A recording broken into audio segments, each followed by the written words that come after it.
Alrighty, y'all, it's time for another spooky good tutorial. So get your thinking skills ready and let's get started.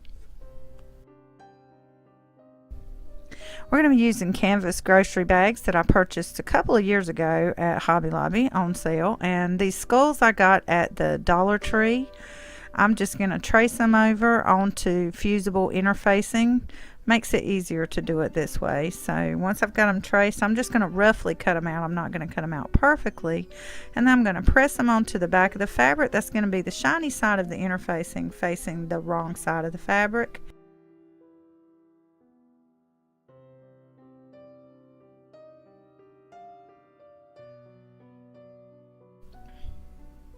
And once they're pressed on there nice and firm, I let them cool for a minute and then I'll start cutting things out very carefully. I'm just using my seam ripper and some embroidery scissors to fine tune all of these little holes in this little skull here.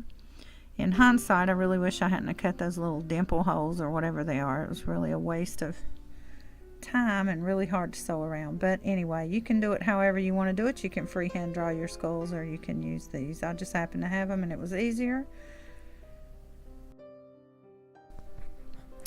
And the next thing I'm doing here is I'm putting a piece of butcher paper that I use to keep the paint from transferring onto the other side inside the bag. And I'm just going to make a friggin' mess of this bag. I'm using black and red. And then later on, as you'll see, I'll go over in some gold too. I just kind of like the effect that the gold had. And I'm using a piece of paper bag that I kind of distressed with some sandpaper and just making a really big mess on both sides of the bag. Just want it to look just kind of dingy, dirty, bloody, messy, whatever you want to call it. So for the back side of the bag, I'm using Twisty's hand, and I just mixed red and black together just because that's what I wanted to do. And I had her press her hands onto there, and then later on I went over it with a little bit of red. So we're going to take that paper out. I've let the paint dry on both sides, and now we're going to get those skulls ready to sew onto the front of the bag. And what I eventually did was I had some hem tape, some fusible hem tape, and I just cut little pieces of it and ironed those skulls onto that bag so that it would make it easier than pinning, because this is quite a process. You got to have a little bit of patience and stubbornness to do this step, because I had to sew around every little hole that I cut out in those skulls. So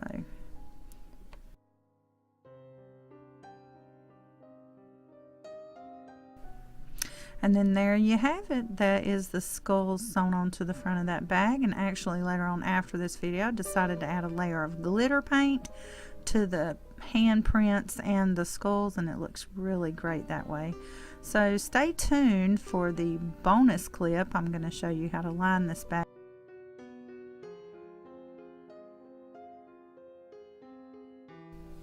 So to do this lining, I just picked out a piece of fabric, and I have the fold at the bottom of the fabric actually. So I didn't cut two pieces, it's just one piece folded over from the bottom. I measured the bag.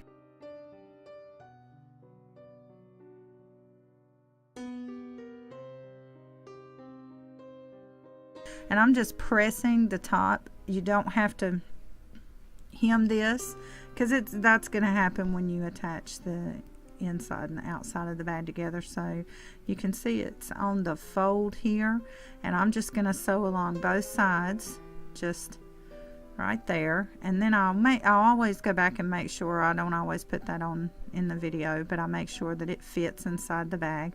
Now that's the inside that I showed you was the right side of the bag. We're going to do wrong sides facing together. I'm not going to mess with gussets or anything in this. I'm just making sure that the measurements match up.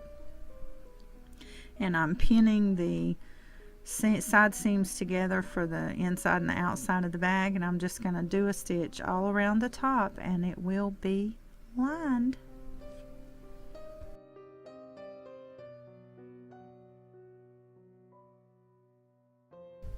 Alrighty guys and gals, there you have it. There's our funky little spooky little holiday bag, Halloween bag, everyday bag, whatever you want to use it for. So I hope you guys enjoyed this tutorial. Peace. Bye bye.